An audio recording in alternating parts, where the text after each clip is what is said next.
What's up, guys? It's Dominique, aka That Therapist.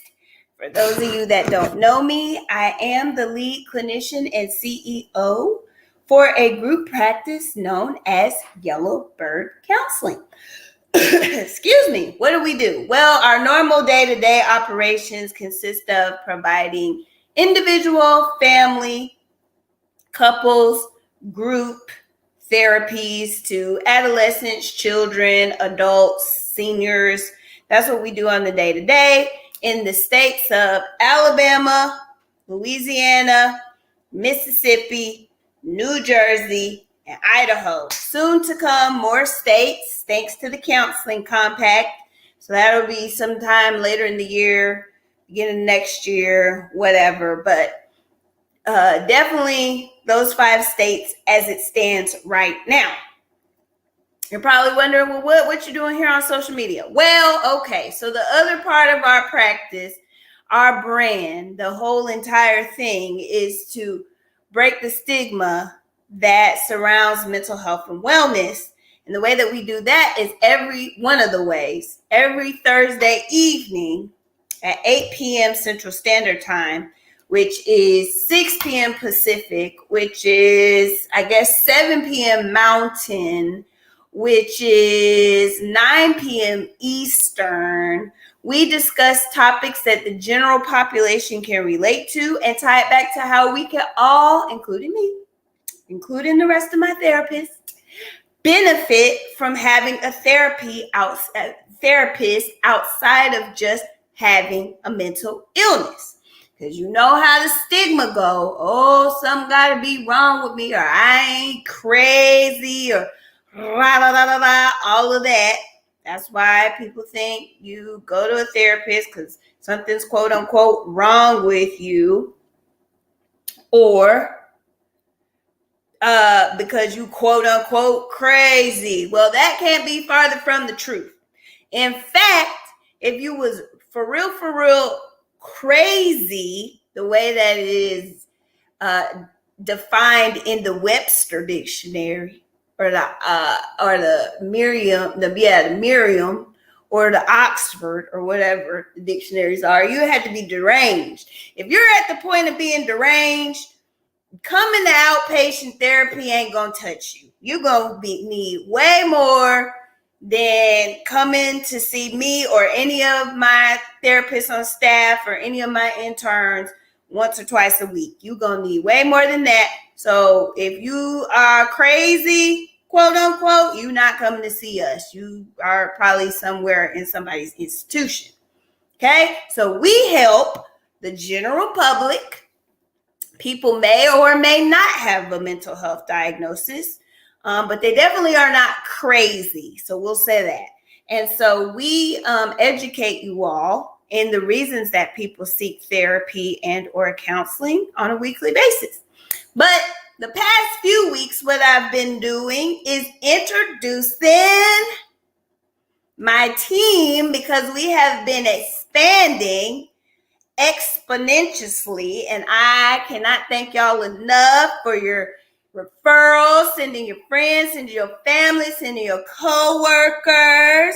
So because y'all have been such loyal followers and such loyal supporters of the Yellow Bird Counseling, we have expanded. And so this week, I'm going to introduce y'all to yet another one on the team. This is one of the babies, one of the therapists in training, one of the interns. Y'all met 2 interns last week, and y'all met 1 intern the first week. This is the 4th intern, which 3 of my 4 interns are booked. And their clients love them, and they don't have no problems with them being an intern because they get to see them for the free 9 They get care, and they get a supervised clinician because they're under my supervision, as well as the supervision of their university supervisors, and they can get quality care. So without further ado, let me bring on number 4 in the intern pod. Hello. Hi, How are you? I'm pretty good. Long day, but I'm here and I'm excited. Yay! Yeah, the days be long. Especially when you're in school. I remember that. Mm-hmm. Yeah, a few near-death experiences behind the wheel, just being so tired. Woo, falling asleep driving. That ain't fun. Yeah. So, yes, hopefully that's not happening to you. And we are so glad to have you to introduce you.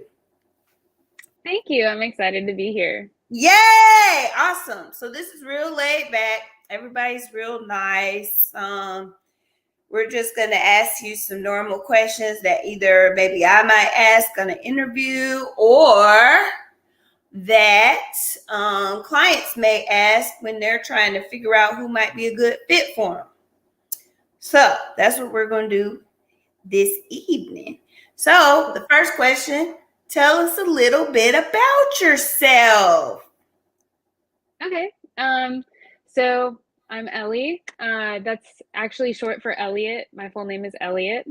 And I grew up in Birmingham, specifically the Homewood area. But I didn't actually go to Homewood High. I went to the School of Fine Arts downtown. So I spent a lot of time downtown during my adolescence. And now I still spend a lot of time downtown going to UAB. Um, so I went to ASPA for high school, and then I moved up to North Carolina for about 5 years. And I lived in a pretty small town called Winston-Salem. Mm-hmm. Um, and it's like in the triad. So it's really close to Greensboro, North Carolina, and High Point. So it's pretty small. It's like a little tobacco based town. And so I went to an art school there, and I actually majored in filmmaking. So did a little bit of a switch from the arts, and then moved into counseling. So I've dabbled in other things before I got here. Um, and then COVID happened, and I moved back, as I think a lot of people did. So I'm back in Birmingham, and I'm loving it. The city has changed so much over the past like 6 years, 7 years, Yeah. since I was in high school. Wow, actually 7, 8.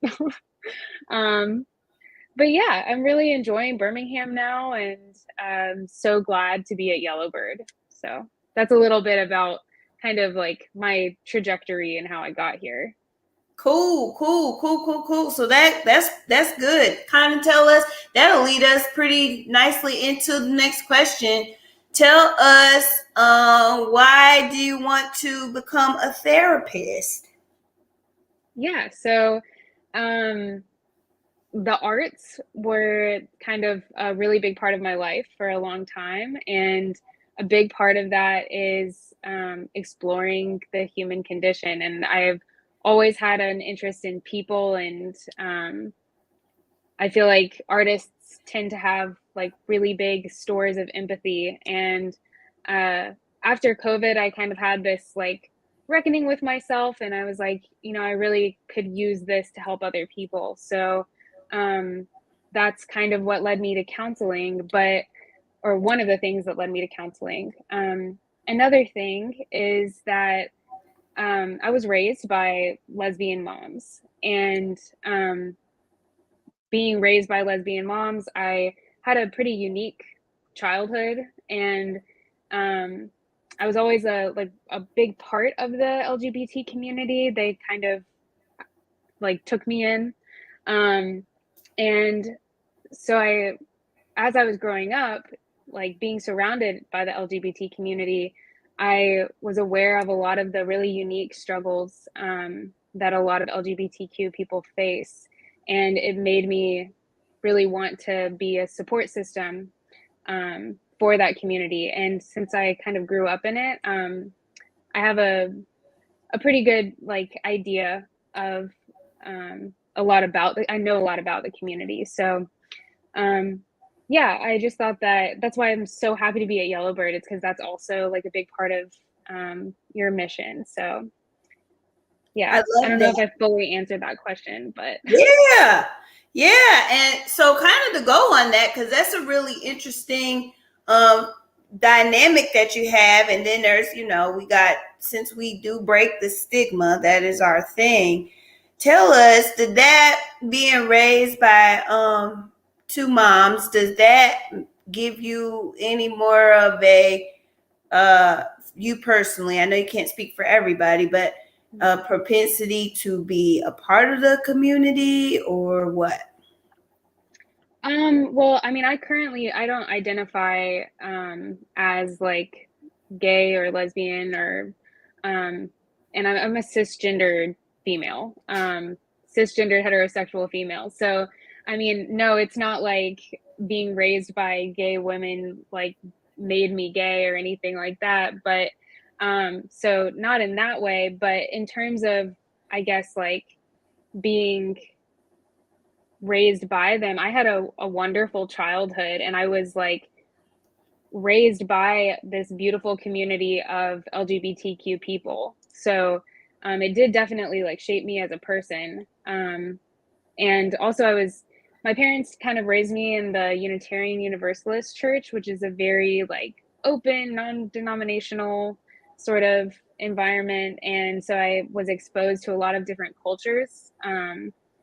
So I had a, I was able to experience a lot of things that were kind of like, I guess, outside of the normal scope of like your typical Homewood person, I guess.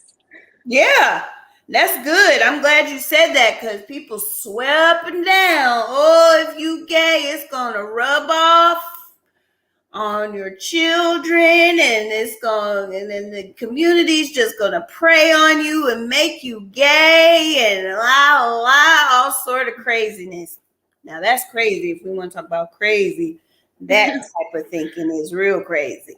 So here y'all go, proof that just because a child is raised by a LGBTQ couple, whatever that looks like, that does not mean that that child is going to grow up and be a part of the community. If they are, they were probably going to be a part of the community, whether they had straight parents or whether they had gay parents. That's Yeah. probably how that was going to work. And I mean, I've met other children of gay couples, and I mean, some of them did end up being part of the LGBT community as well, but some of them turned out straight too. So it really, I think that's kind of a like the nature versus nurture argument, but I think in this situation, it's definitely, I mean, it's nature. Mm-hmm. Mm-hmm. Yeah. Yeah. So, yeah, there could even be a higher, I don't know. I don't know if there's any current studies about quantity of children who identify as LGBTQ in hetero normative homes versus homonormative homes. I did a study on it in grad school, but it was more towards, is there a negative effect? It wasn't so much the quantity of children being raised, but I'm glad that you can offer that, and maybe ease the minds of some people that are kind of ignorant about uh, the way that a person develops in general. So, Mm-hmm. yeah. So, thank you for that. Thank you for sharing that. Definitely. All right. So, why did you want to become a therapist? Okay. Tell us kind of what some of your personal views on going to therapy are. Well, I mean, full disclosure, I've been in therapy since I was like 14 years old. And I've been in like individual therapy. I've done family therapy with my parents. That was when I was a teenager and I was the nightmare. So it was definitely, that was its own little experience. But therapy has helped me throughout my development.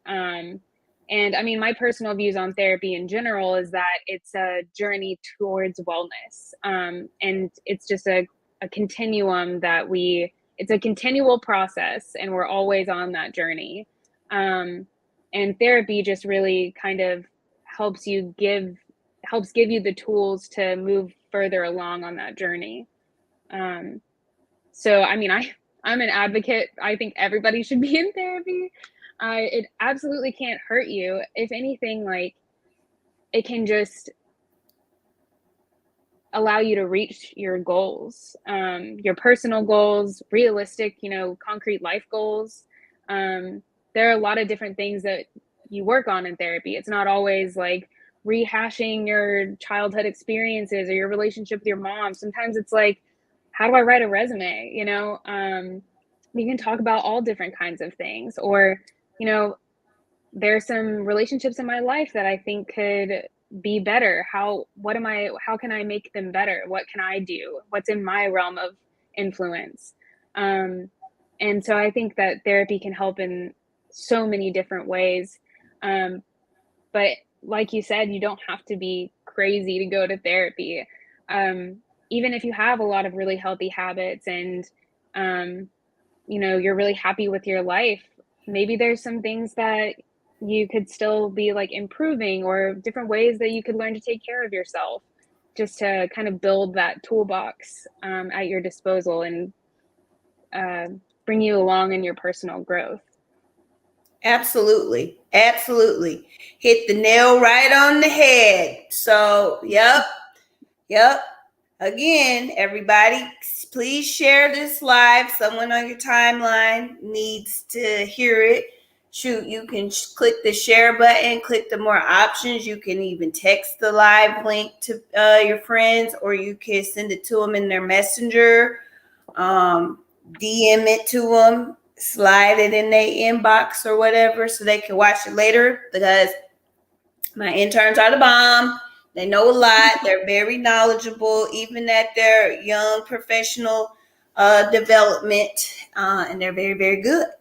So that'll move us right on into the practice. Tell us so far. I know it's not really going to be fair to say indefinitely, because you're still in training, but definitely tell us so far what populations maybe do you enjoy least, and maybe that you don't enjoy, or maybe that you think you might prefer or not prefer. Tell us something about that.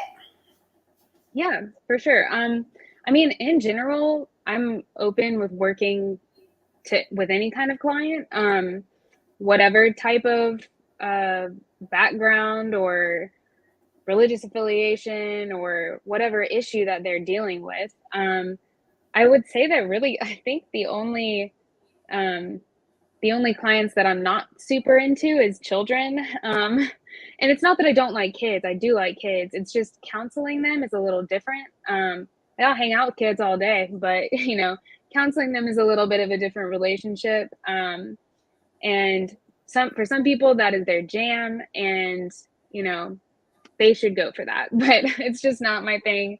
But right now, I mean, I'm working with clients from teenage, adolescent to 75. So, I mean, any age range, a lot of different cultural backgrounds in my clients too. Um, and what I think is most important is being able to relate on a human to human level.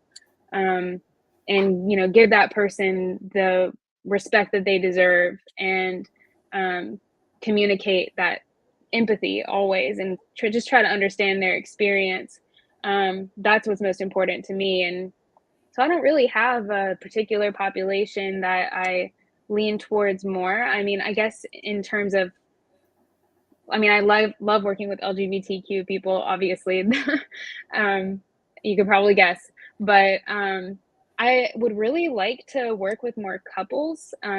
It's not something I've been able to get a lot of experience with yet, but after I graduate, I'm immediately going back to school and getting my marriage and family certificate. So um, I'm also like, I want to get into doing that more. And I have had a family session or two here and there. And that was also interesting. I'm not really sure if that's something that I want to lean into super hard yet, but I guess I'll figure that out. Yeah, that's a pretty wide range of as far as like between individual or among individuals, families and couples, pretty broad interest, and that's generally what's being provided on an outpatient basis. So yeah, a lot to learn in all those types, all those different therapy types.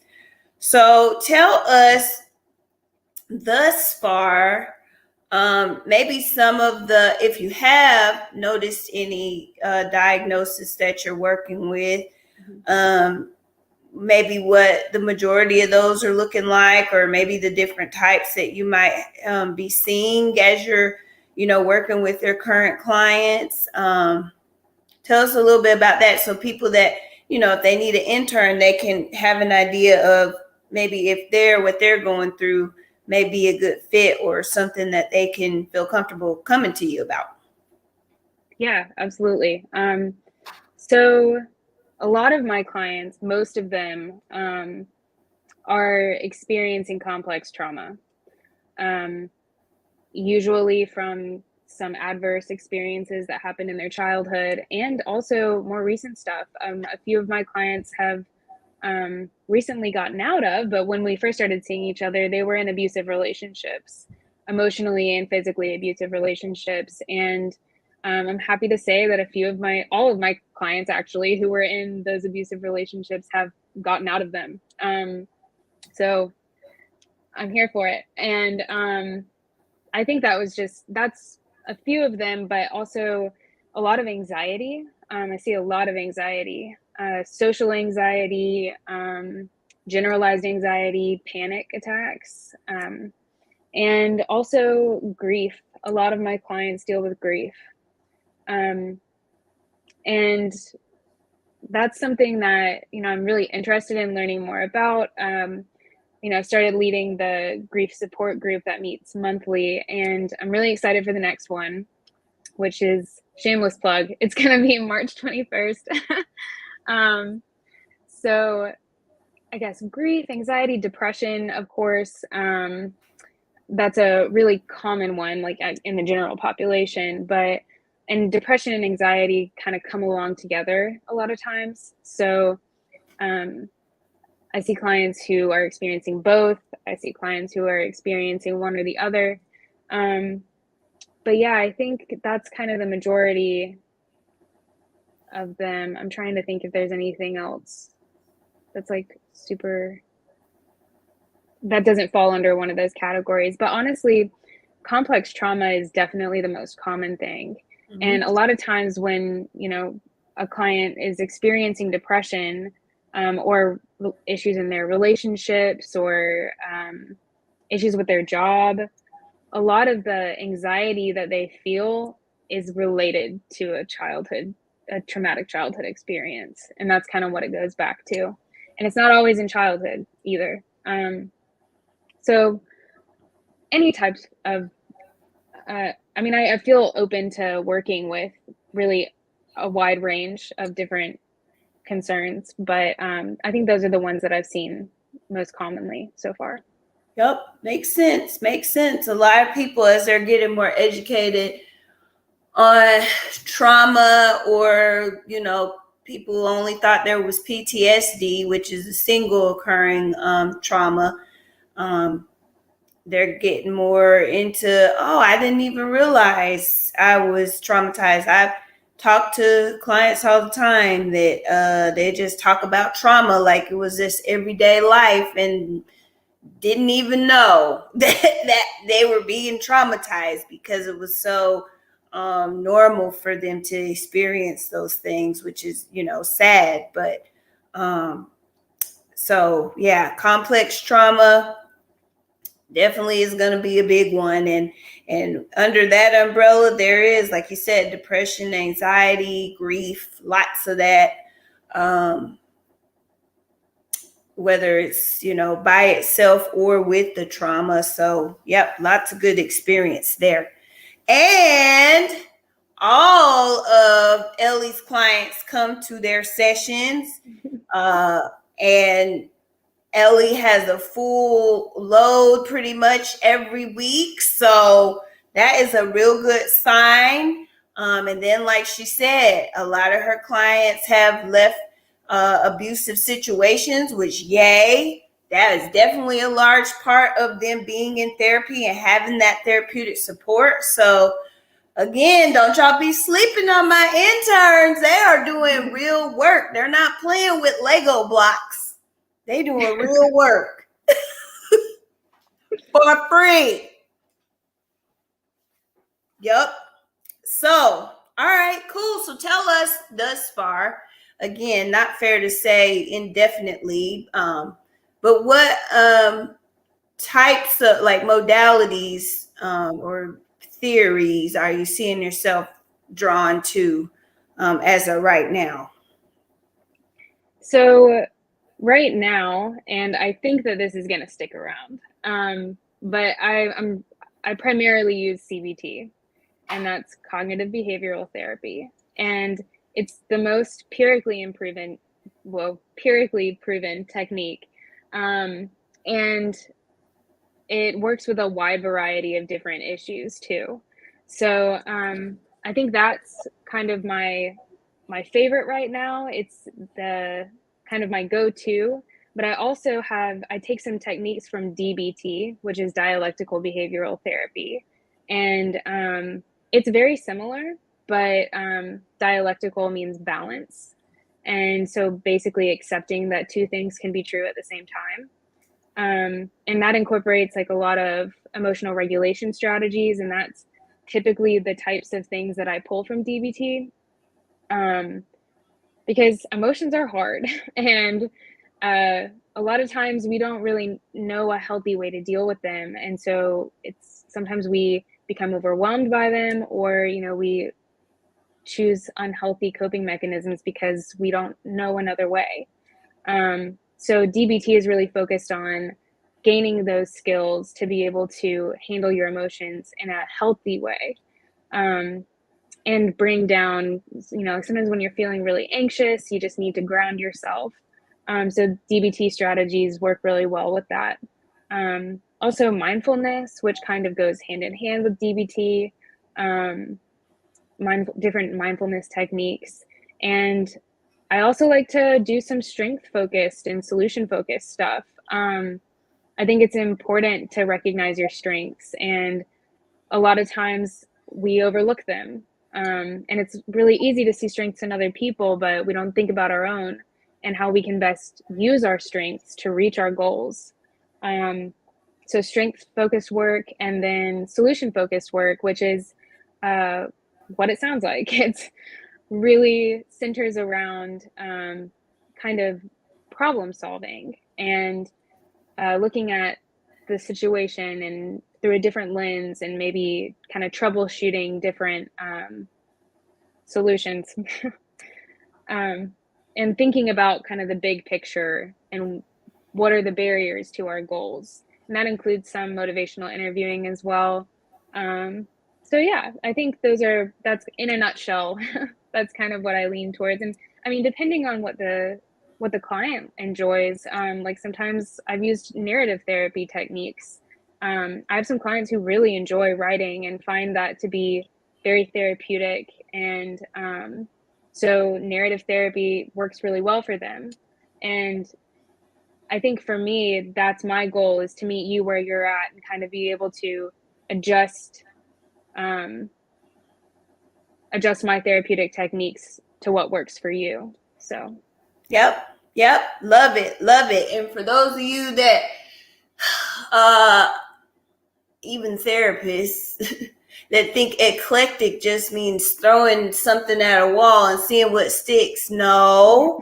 Ellie just described for you what the eclectic approach is, and how to appropriately draw from different theories and methods based on what the client needs, and utilizing them integratively or interchangeably as needed for the client. So that's the true eclectic approach. It's not just, oh, I'm just gonna do a little this and a little that and just try to see what works. No, it's very intentional work and very intentional choosing of what technique may best serve that client. So awesome job.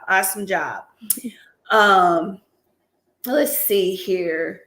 So tell us what a first session might look like with you.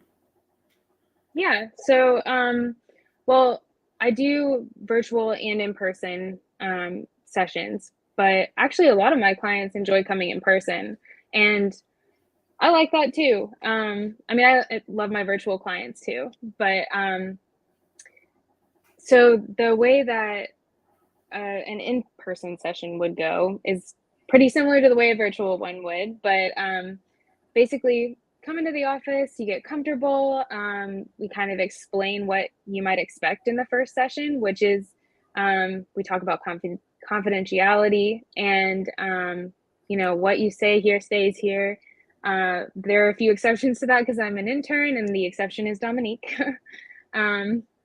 But outside of me and Dominique, nobody will ever hear what's said in the session unless you say, the big three exceptions, which is, I'm going to hurt myself, I'm going to hurt somebody else, or I'm in imminent danger or harm.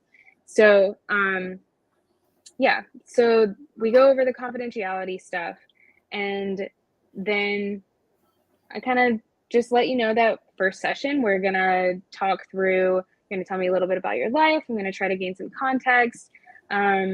I'm just going to ask you some questions and just gather some information. And then ask you if you have any questions and maybe what you think about therapy or how you're feeling about therapy. Some people are kind of nervous the first session, and especially if it's their first time in therapy, they don't really know what to expect. It can be kind of daunting because it's a new experience. But pretty quickly, my clients all warm up once they get into the groove of talking, and our offices are pretty warm and inviting, and they have mood lighting. So I think that helps too. So then I just kind of ask you some questions about your life, what your relationships are like, what your goals for therapy are, some things that you might be experiencing symptoms wise, getting your family history, who lives in the house with you, what your job is, et cetera, et cetera. And that's usually what the first session looks like. And a big part of CBT, and that's my primary modality, is to give you tasks in between sessions, because it's great if we do a bunch of awesome therapeutic work in session, but if you're not taking what you're learning in session and applying it to life outside of therapy, then it's not super useful. So usually at the end of the session, I'll give you a little task to work on throughout the week, and usually they're not super difficult or time consuming. It might be something like a journal reflection, like a journal prompt, or it might be a thought log where you write down every time you have a thought about an intrusive thought, or if we talk about a technique that might be helpful for you in session, the homework might be for you to practice that technique throughout the week. But I definitely try to keep in mind, people are busy, and the tasks aren't difficult or demanding, really. It's supposed to be manageable and helpful for you. So, and that can be a collaboration as well. If you're that task is not going to work for me. I just know myself, and I'm not going to sit down and write in a journal. And that's okay, cool. I get it. We'll modify it. We'll figure out a different way for you to practice that skill. So yeah, and then, the session ends and we schedule for next week. Love it. Okay. So moving right along, tell us what follow-up sessions may look like with you then. Yeah. So, the subsequent sessions, I mean, after sometimes intake can take 2 sessions, 3 sessions, depending on how slowly or quickly we move through kind of getting all of that life context. And the first thing that I kind of like to do is clarify the priority of your therapeutic goals. So during the intake, we would talk about your goals for therapy. And then after we've kind of finished the intake portion, then we would talk about what feels most pressing to you to address right now. Because, like, all of your goals are important, but some just may be more of a priority, more time sensitive, or maybe affecting you more than others. So we prioritize your goals, and then we kind of work through that, whichever goal takes the most priority. Um, and for like most of my clients, trauma processing is a big thing. And that's like their maybe overarching goal. But before we get into the trauma processing, because we're not just going to jump straight in, that would be jarring. um, so before we do any of that, we kind of work on developing those emotional regulation skills with DBT, um, identifying a self-care routine, figuring out some coping strategies for you that work for you, and that are effective. And sometimes that takes a little bit of trial and error. You got to try things out so you know what works and what doesn't. Um, so building a really strong foundation so that you have this awesome toolbox at your disposal and ready to use in your everyday life and when we start to get into some of the harder work. Um, so yeah, and then after that skill set is really um, nicely fleshed out, then we might go through a what Dominique calls a situational and emotional timeline. And a lot of that is it's kind of going through your life and talking about different stages of your life and what you were thinking and what you were feeling at that time. And sometimes that's difficult. Sometimes that's really hard to talk about, especially if you've had difficult times in your life. And, most of us have. Um, so as we're going through that timeline, that's when, if you're starting to feel a little, if those emotions are starting to creep up on you, then we can always take a break. We can always say, okay, you know what, I think I'm good for right now. I need to take a little break. I need to use one of my DBT skills, whether that's muscle relaxation or breathing or a five senses exercise or something like that, just to kind of calm yourself down. And then if you've reached your point for that session, then we'll kind of work on de-escalating for the rest of the session, and we'll come back to that later. But I'm never going to push you past your limits or where you're not comfortable. My goal is um, for you to be able to handle these difficult memories and these difficult conversations, but only to your level of comfort. You know, so a lot of that comes with communication. Like, trust is really important in the therapeutic relationship. So I think currently with all of my clients, we have the type of relationship where, when we get to that point and they're like, you know what, I'm tapping out for today, then it's like, okay, great. I'm glad that you recognize that. And we'll come back to this later. So yeah, that's kind of just initially what I guess the process, the first part of the process. But I try to be pretty flexible with my clients. If it's your time, and so I want to give you the space to talk about whatever you want to talk about in that session. Like, maybe you had a really hard day or something happened at work, or you had a fight with your mom or your boyfriend or your girlfriend or whatever, your significant other. And that's what's kind of on your mind. I'm gonna follow your lead. I'm not gonna like hijack the session. So that's a kind of important to me in terms of like how I respond to my clients' needs in that moment. Love that. Love that. Love that. And this is an intern, y'all. So just imagine what kind of therapist Ellie's going to be if she's already at this level as an intern. Because a lot of things that she's telling y'all, a lot of therapists with years of skill under their belts are just not aware of. They went, you can tell the therapists that go and get a degree because maybe they couldn't, figure out anything else to do. And then the people that do it because it really suits who they are. And they really do have a love for the profession. So I only try to get the latter, as even if it's an intern. I only try to get the latter. I'm not just trying to get somebody that's just trying to fly through. And y'all know what I'm talking about, just picking up something because they don't know what else to pick up. So no, it has to be some purpose behind it, some passion behind it, some authenticity behind it. If it ain't got passion, purpose, and authenticity, it ain't here. You're not going to find it at Yellowbird, whether that's an intern, resident therapist, or a fully licensed therapist. You're not going to find it. So, yes, I love that. I love all the points that Ellie's hitting on because these are things that new clients really need to know, especially if it's their first time. And a lot of people that come to Yellowbird, it is their first time in therapy, first time ever in therapy. They don't know what to expect. They don't know what to do. They don't know nothing.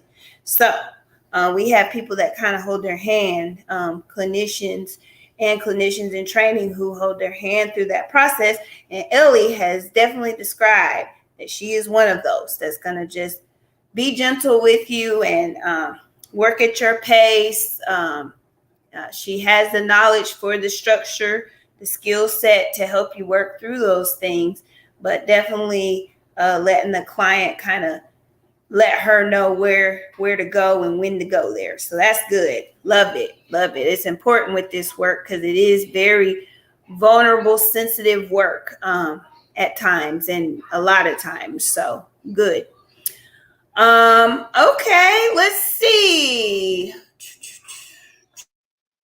Kind of went from big down to more specific and most specific as sessions go.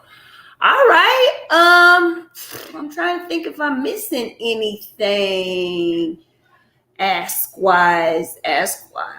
Well, she's free. So those of y'all, how much does she cost? She's free right now.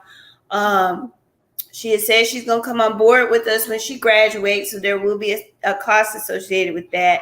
But I am already starting to think of ways for their clients come to them because they need free sessions. So I'm trying to look at maybe getting vouchers and things identified so that after our interns do graduate, that stay on with us, their clients can have options for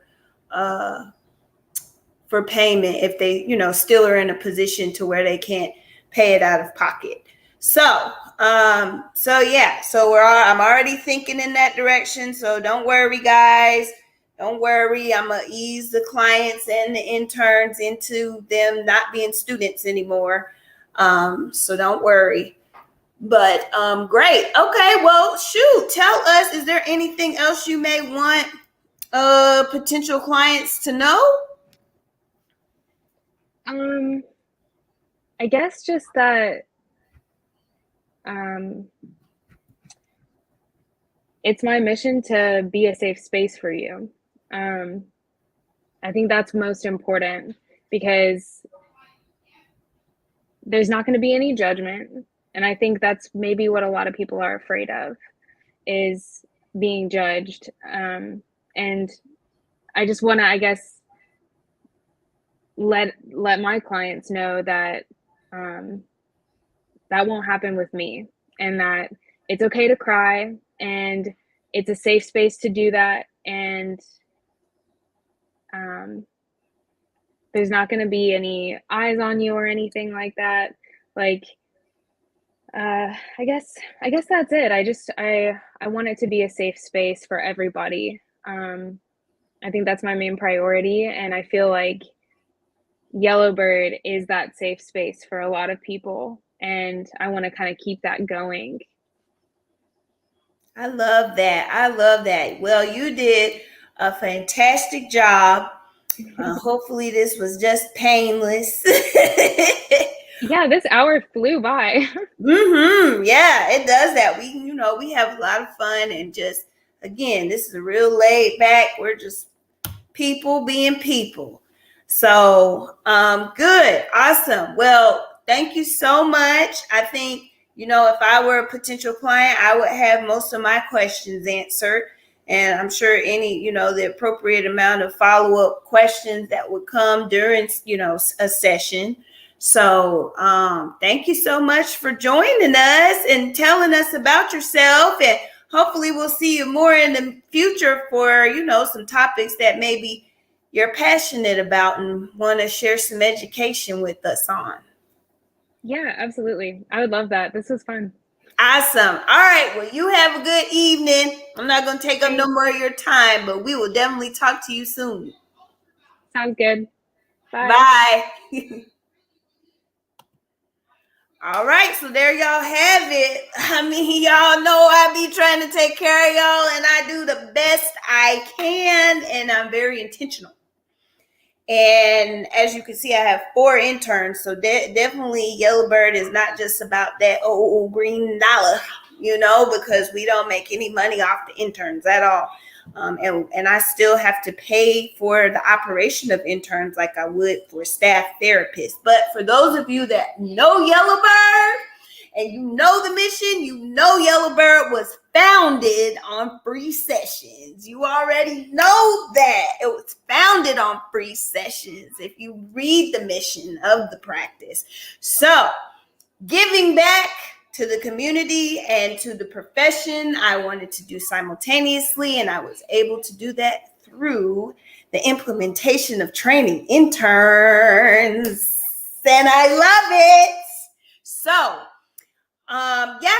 if you know somebody who knows somebody, or if you just know somebody, or if it's you're like, I really want therapy, but I don't know if I can afford it. My deductible is super duper freaking high, or I can't afford a copay, or I don't have insurance at all. I'm going to give you a number so you can text the word intern to, I have the word new, but if you'll simply just, let me see where we at. Oh, y'all get to see my big old forehead. I got the forehead action in there. Where is it?